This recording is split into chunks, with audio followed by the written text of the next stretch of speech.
Hello and welcome to cricket on loop. मैं हूं रोहा नदीम और मेरे साथ हैं आज Mazhar Arshad and we have a lot to discuss. Pakistan versus Netherlands ODI series जो है वो अभी रैप अप हुई है। A very positive, a very promising result for Pakistan, 3-0 whitewash. और काफ़ी इनक्रेडिबल इंडिविजुअल परफॉर्मेंसेस हमें देखने को मिली है फ्रॉम सम प्लेयर्स। सम कुछ थे वो एक्सपेक्टेड परफॉर्मर्स थे, but some debutants, some very exciting signs for Pakistan's limited overs format. तो we will discuss that and also Asia cup जो है वो शुरू होने वाला है, तो उसके बारे में भी बातचीत करेंगे। स्क्वाड के बारे में क्या एक्सपेक्टेशंस हैं, क्या कंडीशंस होंगी, क्या पाकिस्तान किन कॉम्बिनेशंस के साथ जाएगा। Let's unpack all of that, but first जो है हम पहले सीरीज़ का एक रिव्यू सॉर्ट ऑफ करेंगे with Mazhar Arshad who is joining us from the Caribbean. Mazhar, hi, thank you so much for taking the time out. पहले तो ये बताएं कि 3-0 रिजल्ट जो था ODI सीरीज़ का, अ very promising result, even though कुछ हमें शाहीन की सूरत में एक हमें थोड़ा सेटबैक कहेंगे या इसको एक अपॉर्चुनिटी कहें for the other bowlers who did step in. तो how do you see this ODI series wrapped up? देखिए, एक बहुत ही अच्छा रिजल्ट है पाकिस्तान के लिए, इवन दो कि नेदरलैंड्स जो है वो वीक टीम थी। लेकिन आई थिंक आजकल जो है वो जितनी भी टीम्स होती हैं उनके जो प्लेयर्स हैं उनका कहीं ना कहीं एक्सपोजर होता है। जिस तरह नेदरलैंड्स के भी कई प्लेयर्स हैं, उनका काउंटी क्रिकेट में एक्सपोजर है और काफी देर से वो क्रिकेट खेल रहे हैं, सुपर लीग का हिस्सा है। तो आई थिंक फिर भी इस टीम को 3-0 हराना उनकी होम कंडीशंस में पाकिस्तान के लिए एक अच्छी अचीवमेंट है। और जिस तरह आपने जिक्र किया कि शाहीन आफरीदी जो है वो अवेलेबल नहीं थे, तो ना सिर्फ शाहीन अफरीदी बल्कि अगर आप आखिरी मैच देखें तो उसमें भी पाकिस्तान ने 4 चेंजेस की। तो पाकिस्तान ने आखिरी जो ओडीआई था वो अपने 5 रेगुलर प्लेयर्स के अलावा खेला, यानी कि नए लड़कों को भी मौका दिया। तो उसके बावजूद पाकिस्तान ने जो है उस मैच को जीता। तो आई थिंक कि जो यंग टीम है, यंग प्लेयर्स हैं, इनके लिए जो है काफी ज्यादा एक कॉन्फिडेंस बूस्टर होगा। एक उनके आगे फ्यूचर में जो उनकी क्रिकेट है उनके लिए अच्छा होगा कि पाकिस्तान इस सीरीज में 3-0 जीता है और सुपर लीग के जो है बड़े इंपॉर्टेंट 30 पॉइंट्स पाकिस्तान ने गेन किए। बिल्कुल बिल्कुल, परफॉर्मर्स जो थे उनके बारे में भी बात करेंगे, but first let's talk about the captain himself, Babar Azam, जो इस सीरीज के लीडिंग रन स्कोरर रहे हैं। और nothing new from him, of course हम सबको पता है उनका calibre against very very strong teams उनके रिकॉर्ड्स हैं। तो ये नेदरलैंड्स की जो अगेंस्ट था, इट वाज नो सरप्राइज। लेकिन now after this 3-0 win, you know, heading towards Asia cup, Babar Azam individually as a player तो काफ़ी खुश होंगे, बट एज अ कैप्टन कैसा उनका भी माइंडसेट होगा? You know, he is going to be leading Pakistan in the all important Asia cup, and not to forget पहला match है वो इंडिया के साथ है। तो क्या माइंडसेट होगा इस वक्त बाबर आजम का? देखिए रोहा, सबसे पहले तो एक बात है कि पाकिस्तान का जो कल्चर है, जो ड्रेसिंग रूम का कल्चर है, और मैं सिर्फ पाकिस्तान की बात कर रहा हूँ, इस ड्रेसिंग रूम कल्चर में कैप्टन की इज्जत सिर्फ तब होती है जब वो रन्स कर रहा हो या जब वो बहुत बड़ा प्लेयर हो। तो बाबर आजम इस टाइम पाकिस्तान की इस जनरेशन के सबसे बड़े प्लेयर हैं। तो आई थिंक जब उनको कैप्टन बनाया भी गया था तो कई लोग कह रहे थे कि इनका ज्यादा एक्सपीरियंस नहीं है, टेक्निकली ज्यादा स्ट्रांग नहीं होंगे, शुरू में इनको टाइम लगेगा। लेकिन उन्होंने इस चीज को गलत साबित किया है, क्योंकि उनकी अपनी परफॉर्मेंसेज इतनी अच्छी हैं। तो उससे भी जो है उनको एक कॉन्फिडेंस आता है। जो प्लेयर्स हैं उनके इर्द गिर्द जो है वो कंफर्टेबल फील करते हैं कि जब आप इतना बड़ा प्लेयर जब आपको कुछ कहे, कोई इंस्ट्रक्शंस दे, तो फिर आपको सुननी पड़ती हैं। ये मैं सिर्फ पाकिस्तान के कल्चर की बात कर रहा हूँ, जो बाकी कंट्रीज है वहां पे ये चीज नहीं होती। तो आई थिंक बाबर आजम की जो परफॉर्मेंसेज चल रही हैं, पिछले 10 जो वनडे इंटरनेशनल्स हैं उसमें उनकी 950+ स्कोर्स हैं, 950+ स्कोर्स हैं, सिर्फ एक फेलियर है। तो जबरदस्त मतलब कि उनका एक पैच चल रहा है। और उसके अलावा अगर आप परफॉर्मेंसेस भी देखें तो I mean as a captain भी अगर आप देखें तो आप अगर पिछले जो पाकिस्तान जो वेस्ट इंडीज गया था लास्ट ईयर, अगर आप उससे ऑनवर्ड देखें तो पाकिस्तान सिर्फ 2 मैचेस हारा है T20 इंटरनेशनल्स में। और अगर हम ओडीआईज भी देखें रिसेंट टाइम्स में, तो पाकिस्तान सिर्फ जो है वो ऑस्ट्रेलिया से, अगर हम इस साल की बात करें तो सिर्फ पाकिस्तान ऑस्ट्रेलिया से एक वनडे इंटरनेशनल हारा है और उसके बाद पाकिस्तान 8 मुसलसल ओडीआई मैचेस जीता है। तो आई थिंक बाबर जो है एज ए बैट्समैन तो वो अच्छा परफॉर्म कर ही रहे थे और अब जो है वो एज ए कैप्टन भी अच्छा परफॉर्म कर रहे हैं। बिल्कुल, एक एक बड़ी अच्छी स्ट्रीक पाकिस्तान की चल रही है, ओडीआई फॉर्मेट में भी, टी20 में भी।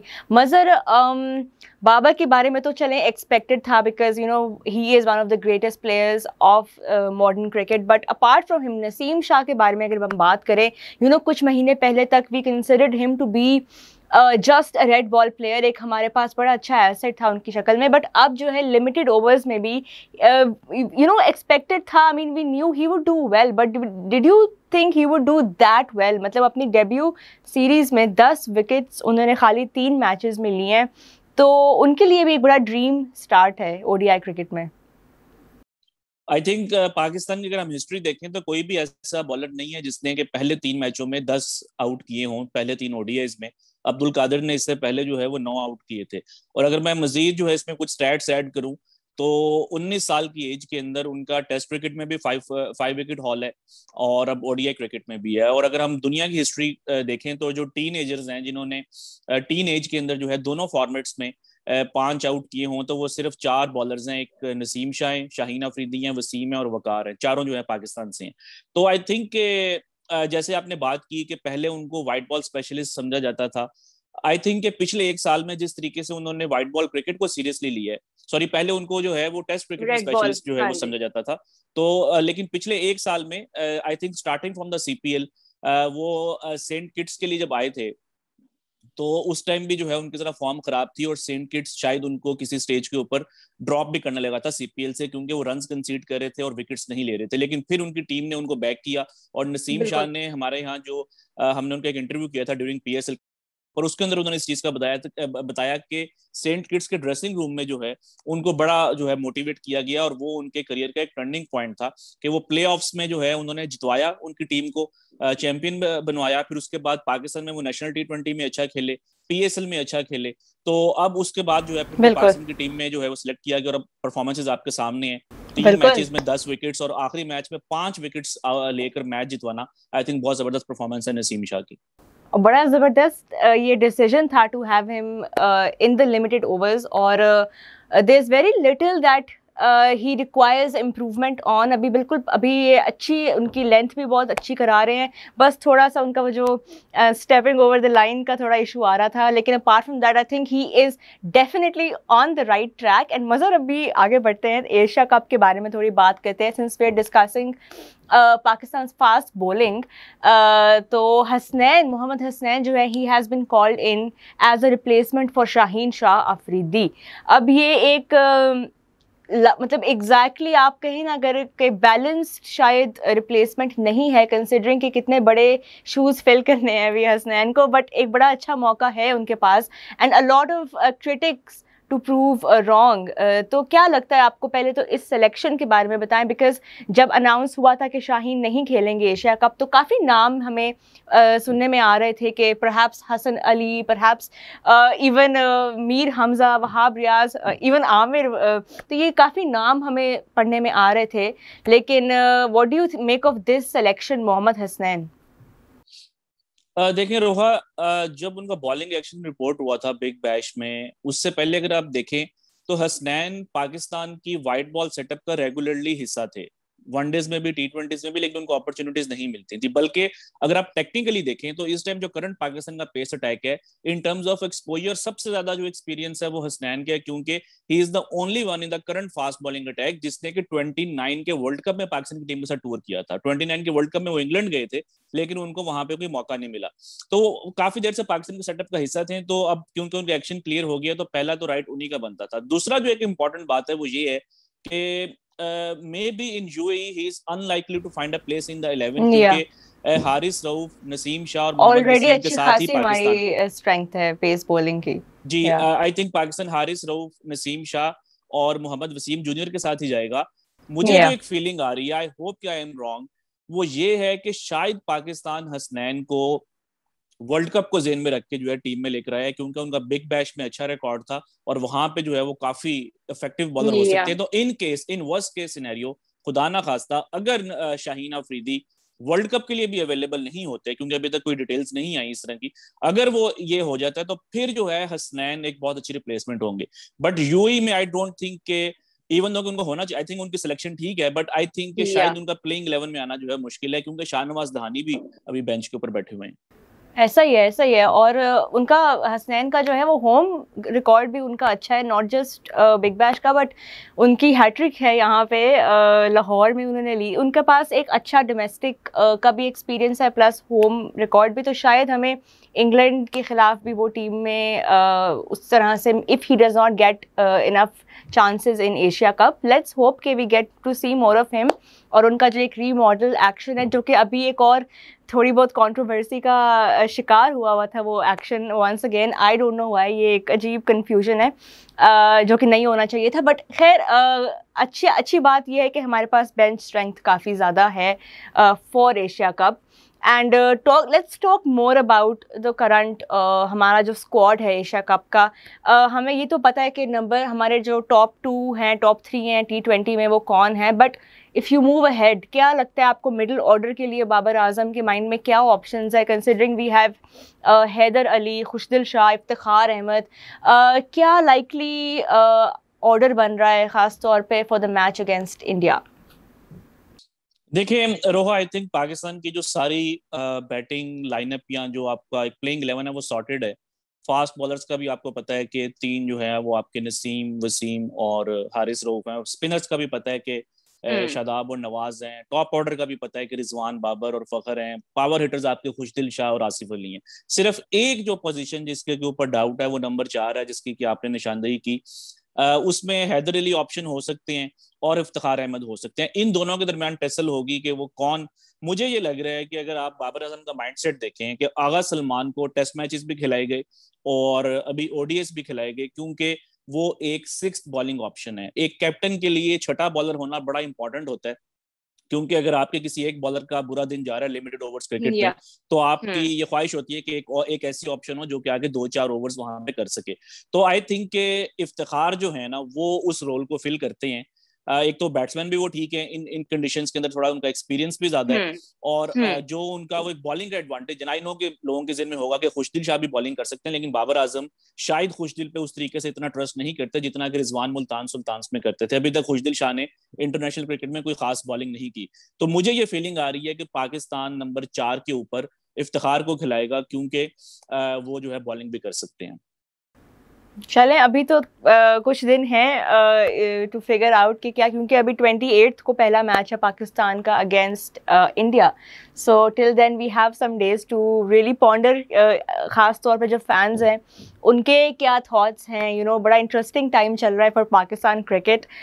बुमराह भी एक और ऐसा नाम है जो कि मिसिंग है। अभी कुछ आई थिंक कोई वेव चल रही है जिसमें बारी बारी फास्ट बॉलर्स इंजर हो रहे हैं। खैर, Bumrah is also not going to be, and we have known this for a while, लेकिन वो भी इंडिया की टीम का हिस्सा नहीं है। तो इस एब्सेंस से पाकिस्तानी बैटर्स को क्या फ़ायदा होने वाला है? कितना रिलीव्ड होंगे पाकिस्तान के बैटर्स फ्रॉम दिस एब्सेंस? रोहा, जिस तरह आपने बात की ना कि वो एक वबा आई हुई है जो कि फास्ट बॉलर्स को इंजर्ड जो है वो कर रही है, तो ना सिर्फ पाकिस्तान इंडिया के बल्कि श्रीलंका के जो दुश्मन था चमीरा है, उनके फास्ट बॉलर वो भी जो है हाँ जी, उनको भी कुछ फिटनेस के मसाइल हो गए हैं। तो देखें, बुमराह जो है he is among the best in the world, इसमें तो कोई शक नहीं है। तो अगर वो नहीं खेल रहे तो जो ओपोनेंट्स होते हैं, वो पाकिस्तान हो या कोई भी टीम हो, तो उनको थोड़ा सा फायदा तो होता है। लेकिन अब ये है कि पाकिस्तान के जो बेस्ट फास्ट बॉलर हैं वो भी अनअवेलेबल हो गए हैं, इंडिया के भी best fast bowler already unavailable थे, तो थोड़ा सा बैलेंस हो गया है। बट आई थिंक कि इंडिया के जो स्पिनर्स हैं उनको हम जो है लाइटली नहीं ले सकते। आई थिंक बहुत ज्यादा उनका एक्सपीरियंस है। अश्विन है, चहल हैं, जडेजा हैं, बिश्नोई भी हैं। तो आई थिंक के पाकिस्तान का जो मेजर जो चैलेंज होगा ना, वो ये होगा कि आपने मिडिल ओवर्स में इंडिया के स्पिनर्स को कैसे टैकल करना है। और टैकल का मतलब ये नहीं है कि आपने उनके ऊपर आउट नहीं होना। आप अगर बाबर की और रिजवान की एवरेज देखें अगेंस्ट स्पिन, तो दोनों की 50+ है, तो उनको स्पिन को खेलने में कोई मसला नहीं है इन टर्म्स ऑफ टेक्निक। असल जो इशू है कि आप उनके स्पिनर्स के ऊपर कितने रन्स ले रहे हैं। अगर तो उन्होंने आगे इकोनॉमिकल स्पेल्स कर ली है, जिस तरह एडम जैम्पा ने T20 वर्ल्ड कप सेमीफाइनल में किया था, तो फिर पाकिस्तान को मुश्किलात का सामना करना पड़ सकता है। आई थिंक पाकिस्तान के लिए जो एक बहुत बड़ी प्लानिंग होगी वो इसमें ये होगी कि क्योंकि इंडिया के जो स्पिनर्स हैं हो सकता है कि वो 10 से 12 ओवर्स करें, तो आपको उनके स्पिनर्स को जो है वो एक अच्छे स्ट्राइक रेट से खेलना होगा।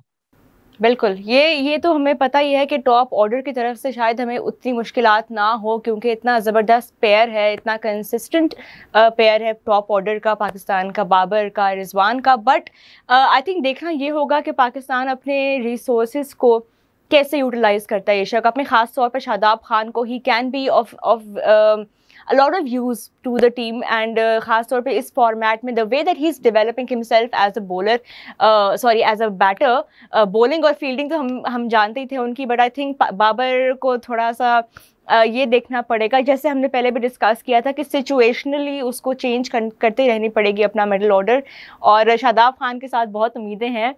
मज़र, स्क्वाड के ऊपर हमने डिस्कशन की है। Now before we wrap up today's show, I just want to know कि आप, you know, being a stats guy, being someone who plays with the numbers and knows the odds, क्या लगता है realistically, अगर आप बताएं क्या लगता है पाकिस्तान टीम के क्या chances हैं in this Asia Cup given the conditions and given the current team that we have? कहाँ तक जाएगी पाकिस्तान टीम एशिया कप में? देखिए रोहा, मेरा ख्याल है कि पाकिस्तान जो है ना वो इस टूर्नामेंट की सबसे फेवरेट टीम है। और मैं इस वजह से नहीं कह रहा क्योंकि मैं पाकिस्तान से हूँ। आई थिंक कि अगर आप रिसेंटली देखें, पाकिस्तान ने जिस तरीके से T20 क्रिकेट खेली है, जैसा कि हमने पहले भी जिक्र किया कि पिछले अगर हम 12-13 महीने देखें तो पाकिस्तान सिर्फ 2 मैचेस हारा है, दोनों ऑस्ट्रेलिया से हारा है। और इन कंडीशंस में जहाँ पे स्लो लो पिचेस होती हैं, ये तो पाकिस्तान के लिए आइडियल है। अगर आप लोगों को, अगर आप थोड़ा सा और पीछे चले जाएं, पाकिस्तान की टीम 2018-19 में दुनिया की नंबर 1 टीम थी, और उसमें एक बहुत बड़ा फैक्टर ये था कि पाकिस्तान अपनी होम क्रिकेट यूएई में खेलता था। पाकिस्तान ने यहाँ पे ऑस्ट्रेलिया को 3-0 क्लीन स्वीप किया, न्यूजीलैंड को किया, वेस्ट इंडीज को किया, श्रीलंका को जो है यहाँ पे पाकिस्तान ने हराया, और फिर वर्ल्ड कप आपके सामने है कि 5 मैचेस पाकिस्तान ने ग्रुप मैच में जीते, और सेमीफाइनल भी एक बड़ा क्लोज मैच पाकिस्तान हारा था। तो ये जो कंडीशंस है पाकिस्तान के लिए आइडियल है, स्पेशली T20 क्रिकेट में। अगर ये वनडे क्रिकेट होती तो हम कह सकते थे कि उसमें इंडिया की टीम स्ट्रांग हो सकती है, उसमें इवन बांग्लादेश की टीम जो है वो काफी इन कंडीशंस में काफी स्ट्रांग हो सकती है। लेकिन आई थिंक कि considering Pakistan pace attack, even with the absence of Shaheen Afridi, आपके सामने है कि नसीम शाह कैसे बॉलिंग कर रहे हैं, हारिस का भी हमें पता है, एंड पाकिस्तान टॉप ऑर्डर फखर, बाबर और रिजवान, तो अगर आप ये सारा देखें ना तो आई थिंक कि पाकिस्तान की तमाम जो बेसिस है ना वो कवर्ड है। इंडिया जो है या जो बाकी टीम्स हैं उनके इश्यूज हैं। बांग्लादेश तो अभी काफी स्ट्रगल कर रहा है, श्रीलंका के पास हमें पता है कि स्पिनर्स तो हैं, अब उनके फास्ट बॉलिंग थोड़ी सी मजीद वीक हो गई है, और उनको भी पावर हिटिंग का इशू है। इंडिया का जो टॉप ऑर्डर है वो थोड़ा सा अनसेटल्ड है। Rohit Sharma no doubt he is an excellent captain, excellent batter, but उनके साथ 2-3 के ऊपर कुछ अभी उनको समझ नहीं आ रही कि उन्होंने जो है उनका क्या कॉम्बिनेशन होगा। फिर बुमराह भी नहीं है, तो आई थिंक कि Pakistan will have a slightly advantage over India in the first game on Sunday. मैं ये नहीं कह रहा पाकिस्तान बहुत ज्यादा फेवरेट होगा, may be 55-45 in favor of Pakistan. Wow, that's a very close number you have given us. बड़ा सेफ आपने जवाब दिया मजर। पहले आपने बोला पाकिस्तान फेवरेट है पूरे टूर्नामेंट में, फेवरेट है लेकिन थोड़ा सा फेवरेट है। चले, फेयर इनफ। बाकी टीम्स भी, खास तौर पे India, let's not consider them any weak, क्योंकि उनके पास भी वर्ल्ड क्लास प्लेयर्स हैं नो डाउट, और एक उनका प्रीमियम बॉलर है वो भी मिसिंग है, हमारा भी मिसिंग है। तो एक बड़ा इवन और बड़ा बैलेंस्ड कॉन्टेस्ट होगा, and looking forward to that first match against India. मैं बात ऐड करना चाहूंगा अफगानिस्तान के ऊपर। आई थिंक अफगानिस्तान जो है वो इस टूर्नामेंट की तीसरी बेस्ट टीम हो सकती है after India and Pakistan. They have an excellent spin bowling attack in Rashid Khan, Mujeeb और नबी और रहमानुल्लाह गुरबाज। अगर वो उनकी पावर हिटिंग जो हमने देखी है रिसेंट टाइम्स में फ्रेंचाइज क्रिकेट में, T10 में, इफ ही गेट्स गोइंग, अगर उनको एक अच्छा स्टार्ट मिल जाए तो Afghanistan can be very dangerous team. और लास्ट टाइम जब एशिया कप हुआ था, इवन दो वो वनडे फॉर्मेट था, अफगानिस्तान ने बड़ा टफ टाइम दिया था पाकिस्तान को, और इंडिया के साथ उनका मैच टाई हो गया था, इंडिया वो मैच जीता नहीं था। चले, definitely ones to watch out for Afghanistan as well, और देखते हैं अब कैसा जाता है opening match, because a lot of pressure definitely will be on the Pakistan team. ये कहना गलत होगा कि अभी हमने वाइट वॉश किया है और हम लोग अभी रैंकिंग्स में इतने कंफर्टेबल बैठे हुए हैं तो प्रेशर नहीं होगा, डेफिनेटली प्रेशर होगा। और बाबर आजम के ऊपर अब ये है कि वो कैसे प्रेशर को हैंडल करते हैं, एंड क्या टीम सेलेक्ट करते हैं, वो किस तरह अपने कॉम्बिनेशन को यूज़ करते हैं against India, against all the other teams.